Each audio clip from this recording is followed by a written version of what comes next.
Let's start.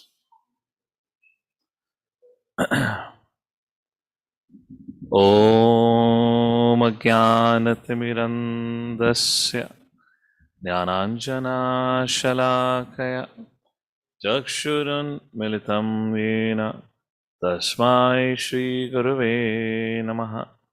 Namo Vishnupadaya Krishna Prishnaya Bhutale Srimate Bhakti Vedanta Swami Niti Namine Namaste Saraswate Deve Gauravani Pracharine Nirvishesh Shunyavadi Pashatai Deshatarine Jai Shri Krishna Chaitanya Prabhu Nityananda Shri Advaita Gadadhar Shivasadi Gau Bhaktivinoda Hare Krishna Krishna Krishna Hare Hare Hare Rama Rama Rama Hare Hare. Hare Krishna. We welcome everyone for today's reading. We're reading from chapter number 1, verse number 40th onward. Text 40. Adharma bhavat Krishna pradushanti kulastriyaha strishu dushtashu vashneya jayate varna sankaraha. So we are reading the section where Arjuna is giving different reasons why he should not fight or why he cannot fight.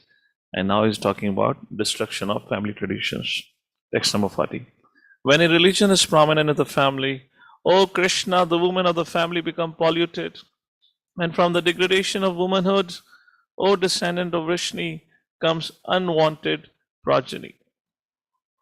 Purport. Good population in human society is the basic principle for peace, prosperity, and spiritual progress in life. The Varnashrama religious principles were so designed that the good population would prevail in society for the general spiritual progress of state and community. Such population demands on the chastity and faithfulness of its womanhood. As children are very prone to be misled, women are similarly very prone to degradation. Therefore, both children and women require protection by the elder members of the family. By being engaged in various religious practices, women will not be misled into adultery. According to Chanakya Pandit, women are generally not very intelligent and therefore not trustworthy. So the different family traditions of religious activity should always engage them. And thus their chastity and devotion will give birth to a good population eligible for participating in the Varnashrama system. On the failure of such a Varnashrama dharma, naturally the woman becomes free to act and mix with men. And thus adultery is indulged in at the risk of unwanted population. Irresponsible men also provoke adultery in society. And thus unwanted children flood the human race at the risk of war and pestilence. This is today's society. FYI. Text number 41. Shankaro narakayeva kulagnyanam kulasya cha patanti pitaro hiesham lupta pindo daka kriya. An increase in unwanted population certainly causes hellish life both for the family and for those who destroy the family tradition. Example, old age homes. The ancestors of such corrupt families fall down. No pindadan, no final rites, because the performances for offering them food and water are entirely stopped. Purport. According to the rules and regulations of fruitive activities, there is a need to offer periodical food and water to the forefathers of the family. This offering is performed by Shiva Vishnu because eating the remnants of food offered to Vishnu can deliver one from all kinds of sinful reactions. Sometimes the forefathers may be suffering from various types of sinful reactions, and sometimes some of them cannot even acquire a gross material body and are forced to remain in subtle bodies as ghosts. Thus, when remnants of prasadam food are offered to forefathers by descendants, the forefathers are released from ghostly or other kinds of miserable life. Such help rendered to forefathers is a family tradition, and those who are not in devotional life are required to perform such rituals. One who is engaged in the devotional life is not required to perform such actions.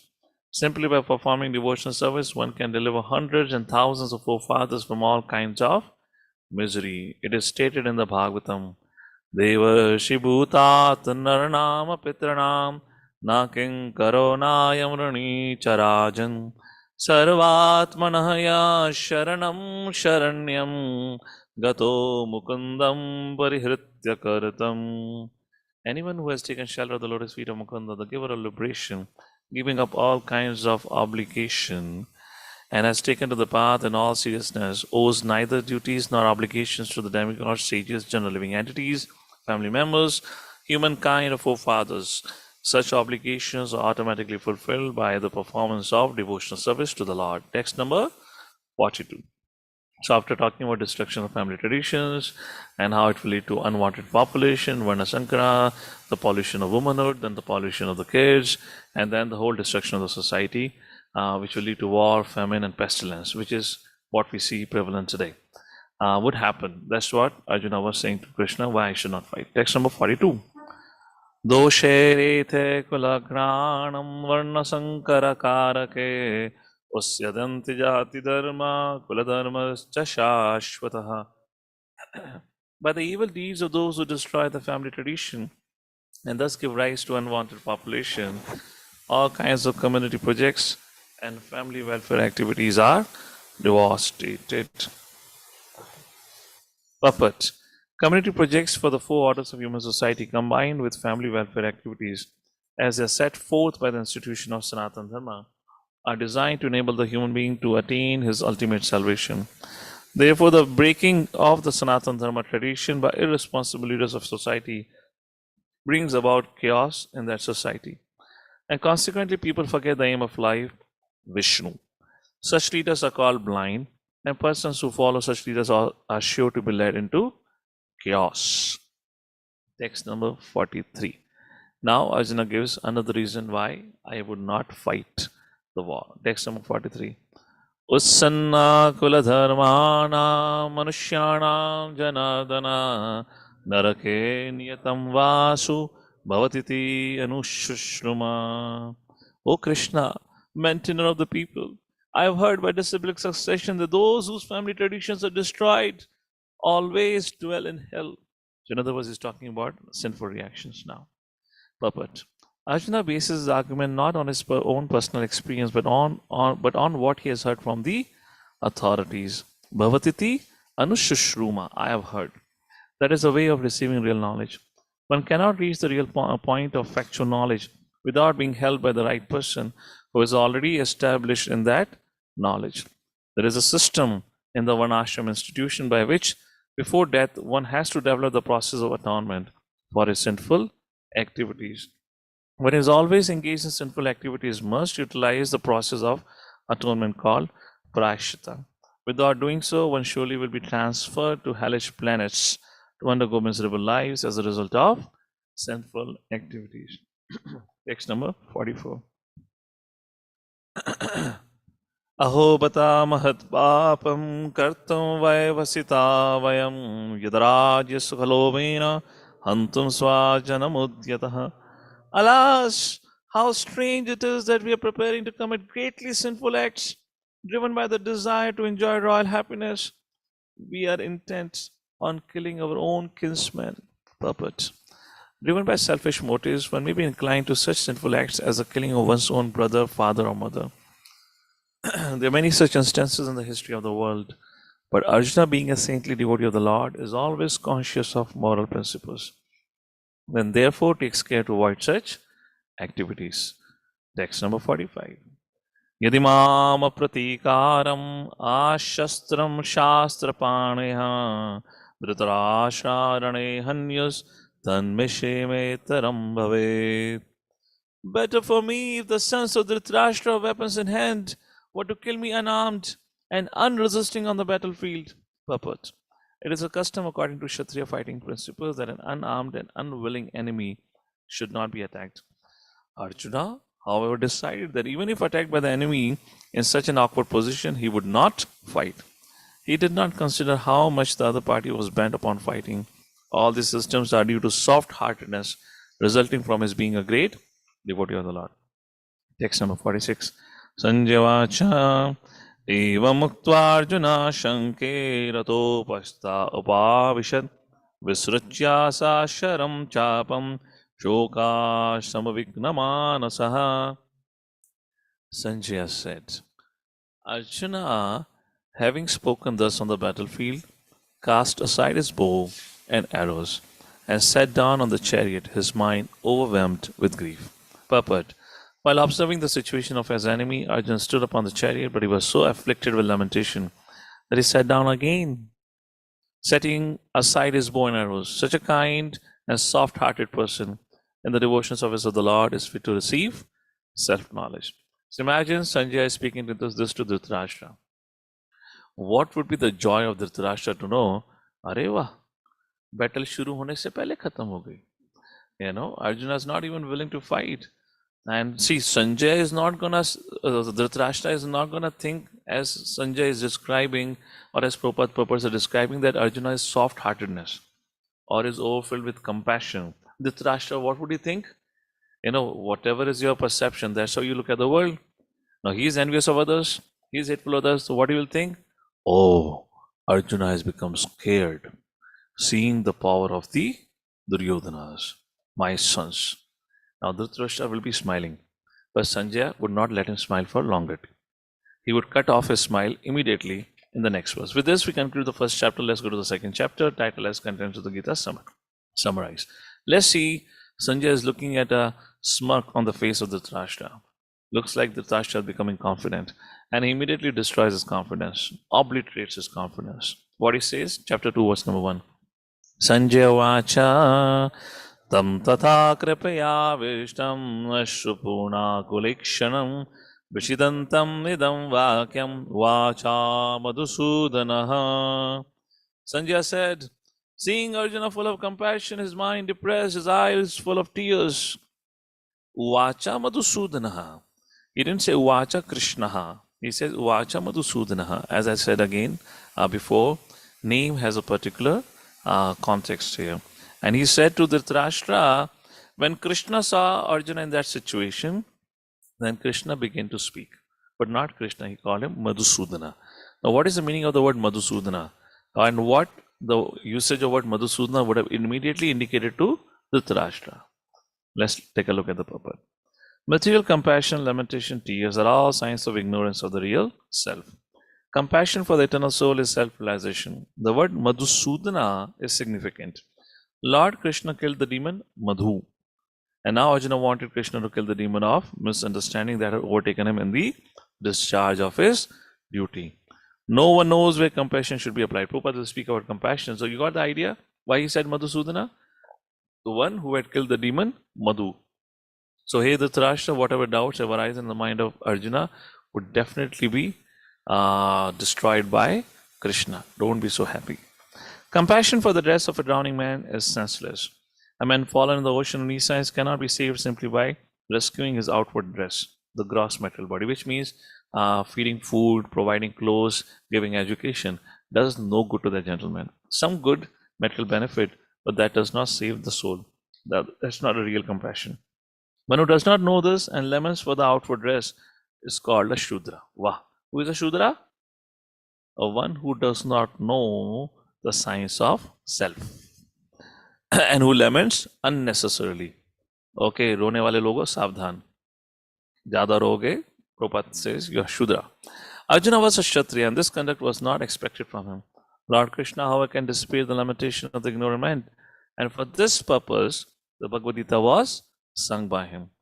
This chapter instructs us in self-realization by an analytical study of the material body and the spirit soul, as explained by the Supreme Authority, Sri Krishna. This realization is possible when one works without attachment to furtive results, that is, Karma Yoga, and is situated in the fixed conception of the real self. So these are the two main subject matter of this chapter. Text number 2. So now Krishna saw the situation of Arjuna and Sanjaya informs Dhritarashtra that after this Krishna began to speak. What did Krishna said? Shri Bhagavan Vacha Kutastva Kashmalam Idam Vishame Samupashtitam Anarya Jushtamaswargyam Akirti Karamarjuna. What happened to you, Arjuna? The Supreme Lord said, my dear Arjuna, how have these impurities come upon you? They are not at all befitting a man who knows the value of life. They lead not to higher planets, but to infamy. That was, so Krishna did not pat it at the back of Arjuna, he chastised him. Purport. Krishna and the Lord are identical. Therefore, Krishna is referred as Bhagavan. Bhagavan is the ultimate in the absolute truth. The absolute truth are realized in three phases: Brahman, Paramatma, and Bhagavan realization. Srimad Bhagavatam says, Vadanti tat tattva vidas tattvam yajnanam advayam dhameti pramatmeti bhagavan iti shabdyate. That's the verse which talks about absolute realization in three phases. Next purport. These three divine aspects can be explained by the example of sun, which also has three different aspects: sunshine, sun's surface, and the sun planet itself. One who studies the sunshine only is the preliminary student. One who understands the sun's surface is further advanced. And one who can enter into the sun planet is the highest. Ordinary students who are satisfied by simply understanding the sunshine, its universal pervasiveness, and the glaring effulgence of its impersonal nature, may be compared to those who can realize only the Brahman feature of the absolute truth. The student who has advanced still further can know the sun disk, which is compared to Paramatma, while the student who can enter into the heart of the sun planet is compared to those who has realized the personal feature of the Lord. Therefore, the Bhaktas who have realized the Bhagavan feature of the absolute truth are the topmost transcendentalists. All the students who are engaged in the study of the absolute truth are engaged in the same subject matter. The sunshine, sun disk, and inner face of the sun planet cannot be separated from one another. Yet the students of the three different phases are not in the same category. Now, what is the meaning of the word Bhagavan? That is what Prabhupada explains. And Prabhupada says, he quotes Parashar Muni, the father of Vyasadeva, in Vishnu Puran. He has given a definition. All riches, all strength, all fame, all beauty, all knowledge, and all renunciation is called as Bhagavan. There are many persons who are rich, powerful, beautiful, famous, learned, and very much detached, but no one can claim that he possesses all riches, all strength, etc. Only Krishna can claim this because he is the Supreme Personality of Godhead. No living entity, including Brahma, Shiva, or for that reason Narayana, can possess opulences as fully as Krishna. Therefore, it is concluded in Brahma Samhita by Brahma. What he says? Ishvaraha Parama Krishna Satchidananda Vigraha Anadiradir Govindaha Sarvakarana Karanam. Many personalities possessing the qualities of Bhagavan, but Krishna is the supreme because none can excel him. He is the supreme person. His body is Satchit Ananda and is the cause of all causes, and he is known as Govinda. In Bhagavatam also there is a list of many incarnations, but Krishna is described as the original personality Godhead. Iti cham sakalha pumsaha Krishna su Bhagavan swayam Indrari vyakulam lokam mridyanti yuge yuge. All the list of the incarnations of God are submitted here with either plenary or parts of the plenary or the Supreme Godhead. But Krishna is the Supreme Personality Godhead, Bhagavatam 1.3.28. Therefore, Krishna is the original Supreme Personality of Godhead, the Absolute Truth, the source of both Supersoul and impersonal Brahman. Now, the next paragraph Prabhupada talks about the Aryans, because here in this verse it is said, Anaryam. How are you acting? Anaryam Jushtam. This is not the behavior of an Aryan. Prabhupada talks about who is an Aryan. In the presence of the Supreme Personality Godhead, Arjuna's lamentation for his kinsman is certainly unbecoming. And therefore Krishna expresses surprise with the word Kutaha. Where from? Such impurities were never expected from a person belonging to the civilized class of man known as Aryans, which means Aryans are the race of people who understand or who knows self-realization as the goal of life and who understand what is the self. They're said to be Aryans. The word Aryan is applicable to persons who know the values of life and have a civilization based on spiritual realization. Persons who are led by the material conception of life do not know that the aim of life is realization of the absolute truth.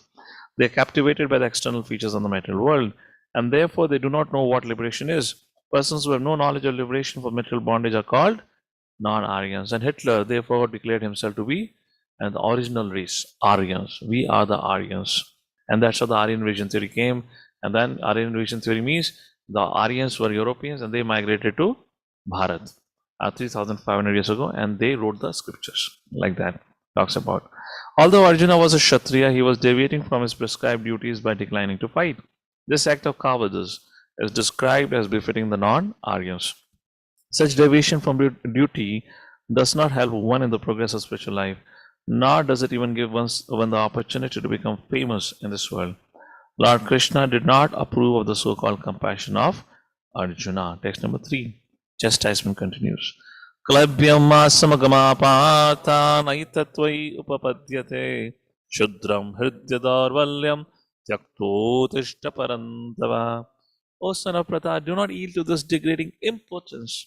Can you imagine what an insult to a Kshatriya to call him impotent? It does not become you.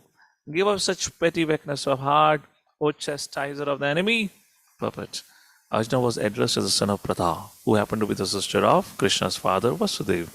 Therefore, Arjuna had a blood relationship with Krishna. If the son of a Kshatriya declines to fight, he is Kshatriya in name only. And that's the same thing with the Brahmanas. Such Kshatriyas and Brahmanas are unworthy sons of their fathers. Therefore, Krishna did not want Arjuna to become an unworthy son of a Kshatriya. Arjuna was the most intimate friend of Krishna, and Krishna was directly guiding him on the chariot. But in spite of all these credits, if Arjuna abandoned the battle, he would be committing an infamous act. Therefore, Krishna said, such an attitude in Arjuna did not fit his personality.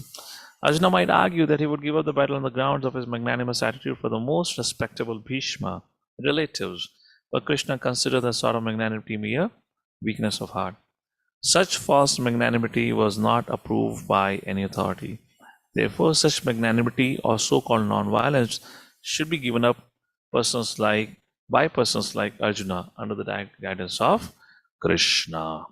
And now Arjuna argues, no, my dear Lord, that's not the fact. Please hear me. Text number 4.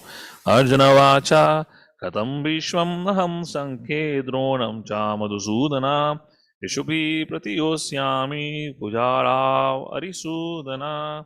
So Krishna is being addressed in this verse as twice as Madhusudana, Arisudana, which means killer of demons. Krishna, you're not killer of relatives. You're asking me to become killer of relatives, but you are killer of demons. That's the point here. Arjuna said, oh killer of enemies, oh killer of Madhu, how can I counteract with arrows in battle men like Bhishma and Drona who are worthy of my worship? Puppet. Respectable superiors like Bhishma, Dronacharya, teacher, are always worshipable. Even if they attack, they should not be counterattacked. It is general etiquette that superiors are not to be offered even a verbal fight. Even if they are sometimes harsher in behavior. Please mark it for yourself. Kaliyuga Prani should note it down. We are too reactive. It is a general etiquette that superiors are not to be offered even a verbal fight. Even they are sometimes harsh in behavior. They should not be harshly treated. Then how is it possible for Arjuna to counteract them? Would Krishna ever attack his own grandfather, Ugrasen, or his teacher Sandipani Muni? These are some of the arguments offered by Arjuna to Krishna. Now see, Arjuna have not explicitly made that point, but by just using the word Madhusudana, Arisudana, it became clear. Text number 5. Gurun ahatvahi mahanubhavan shreyo bhoktam bhaksham apiha loke hatva takama sugurun iheva bunji abhoga rudhi pradigdhan. It would be better to live in this world by begging than to live at the cost of lives of great souls from my teachers. Even though desiring worldly gain, they are superiors. If they are killed, everything we enjoy will be tainted with blood. Another reason, how would I enjoy? Puppet. According to scriptural codes, a teacher who engages in an abominable action, please mark it, very important. A teacher who engages in an abominable action and has lost his sense of discrimination is fit to be abandoned. According to the same scriptures, Guru Nishtha, loyalty to Guru is described, and according to the same scriptures, we are also prescribed in certain situations to give up the same Guru. Bhishma and Drona were obliged to take the side of Duryodhana because of his financial assistance, although they should not have accepted such a position simply on financial consideration. Under the circumstances, they have lost the respectability of teachers. But Arjuna thinks that nevertheless they remain his superiors, and therefore to enjoy material profits after killing them would mean to enjoy spoils tainted with blood. So here Arjuna is acting on a sentimental platform, but not on a rational platform. According to rationality, they are no more worthy, respectable teachers and elders. Why? Because they have taken a side of sin personified Duryodhana. They have fallen from their position. However, Arjuna still considers them to be his superiors. This is not rationality, this is sentimentality. This is what called as sentiments. Text number 6. Nachetad vidama gariyo yadvajayim yadivana jayo yane vahatvana jajivasham te avastitha pramukhe dhritarashtraha. Nor do we know which is better, conquering them or being conquered by them. If we kill the sons of Dhritarashtra, we should not care to live. Yet they are now standing before us on the battlefield. I don't know what to do. That's what Arjuna is saying. Tapat. Arjuna did not know whether he should fight, risk unnecessary violence. Although fighting is the duty of Kshatriya, or whether he should refrain and live by begging. If he did not conquer the enemy, begging would be his only means of subsistence. Nor was there certainty of victory, because either side might emerge victorious. Even if victory awaited them, and their cause was justified, still, if the sons of Dhritarashtra died in battle, it would be very difficult to live in their absence. Under the circumstances, that would be another kind of defeat for them. For whom? Defeat for whom? Pandavas. All these considerations by Arjuna definitely prove that not only was he a great devotee of the Lord, but he was also highly enlightened and had complete control over his mind and senses. His desire to live by begging, although he was born in the royal household, is another sign of detachment. He was truly virtuous, as these qualities, combined with his faith in the words of instruction Sri Krishna, indicate.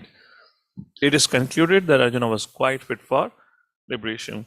Unless the senses are controlled, there is no chance of elevation to the platform of knowledge, and without knowledge and devotion, there is no chance of liberation. Arjuna was competent in all these attributes over and above his enormous attributes in his material relationships. Text number 7. Now, Arjuna is completely flabbergasted, confused, and he says, enough is enough. I don't know what to do, my dear Lord. You guide me. Text number 7.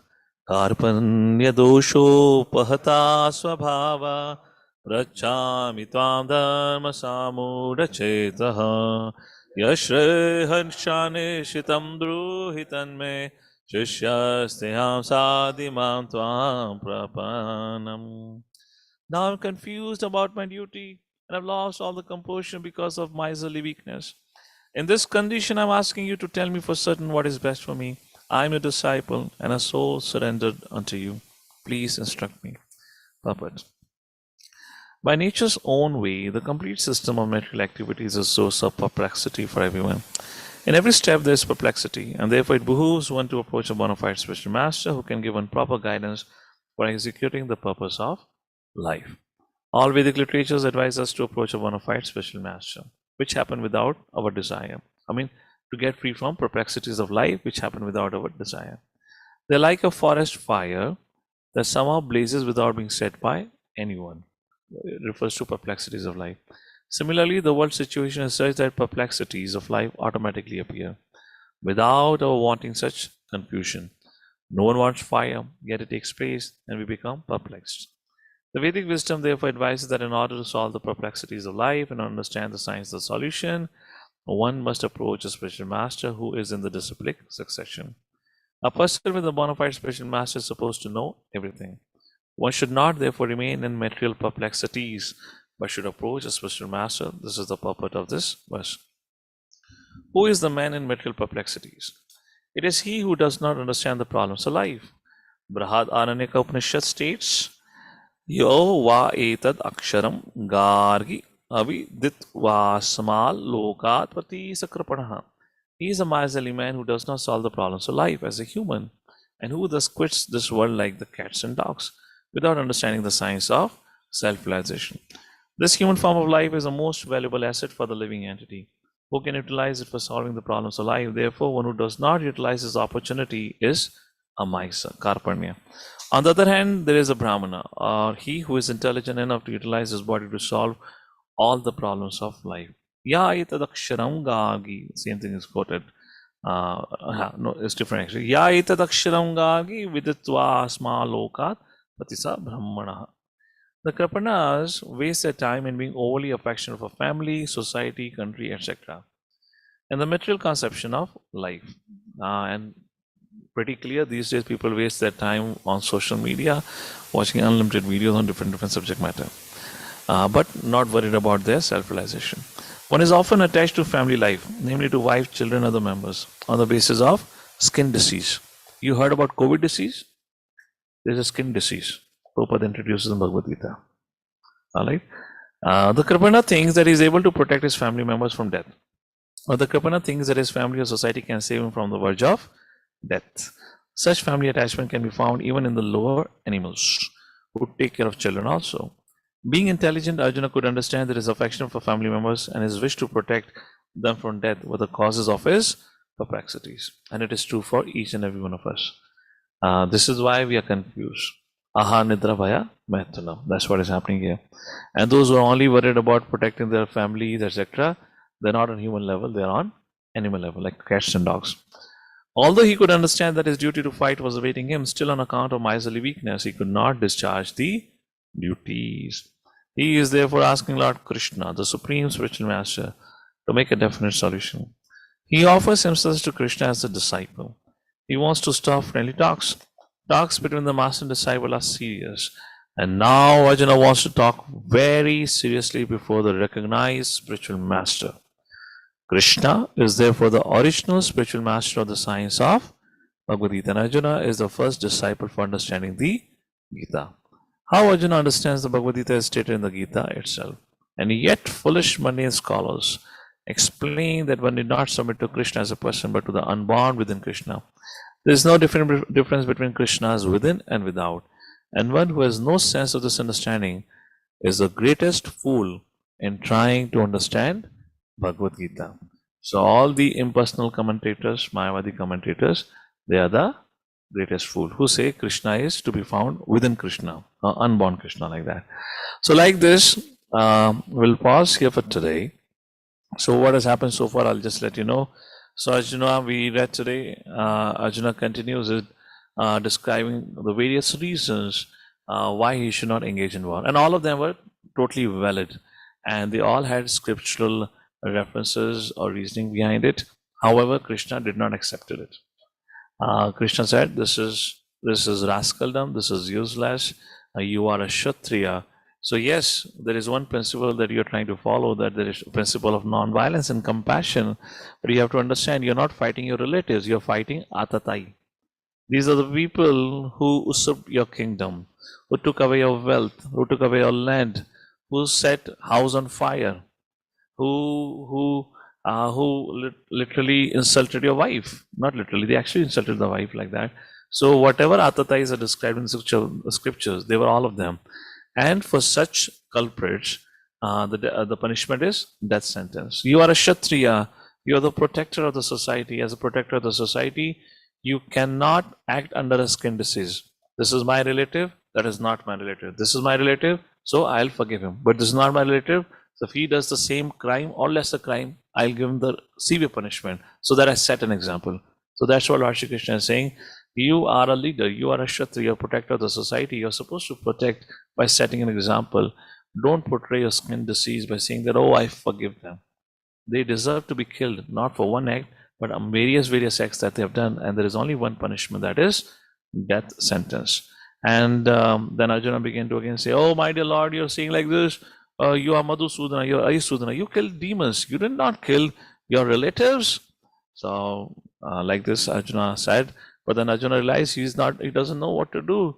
What is best for him? Best for him to live as a beggar or to win the war? And to fight the war, he doesn't know what is the certainty of the results. So then he says, my dear Lord, I'm totally confused. And at that time of confusion, Arjuna surrendered. Text number 7 that we saw is a very, very important section. I would highly recommend to refer to the PPTs of Gita Essence program. There are many lessons I have discussed there. See, when we are into such perplexities of life where we don't know what to do, our mind is split into two options. It is not that everyone takes shelter. Often people take shelter of. Everyone has to take shelter, but people often generally take shelter of things like alcohol, etc., because they want to forget what's going on. However, Arjuna took shelter of, a teacher. In these days, I don't think so anyone will do that. Because everyone thinks no one is more smarter than I. no one is more greater than I. And the culture of respect is anyways entirely missing. No student respect a teacher. So it actually indicates something a lot about Arjuna's character and has great lessons for us that you can refer in the Gita Essence PPT, which you all would have it if you have signed up for the program. So like that, Arjuna surrenders now, and we'll see what happens now ahead when Lord Shri Krishna will accept his surrender, and being in the position of spiritual master, Krishna will instruct. But before Krishna instructs, Arjuna still continues to speak in the 8th, 9th, 10th, 3 more verses, I believe. 8th and 9th, yeah. And then 11th verse onward, Lord Shri Krishna will speak. That we'll see tomorrow. With that, we pause here for today. Jagaduru Srila Prabhupada.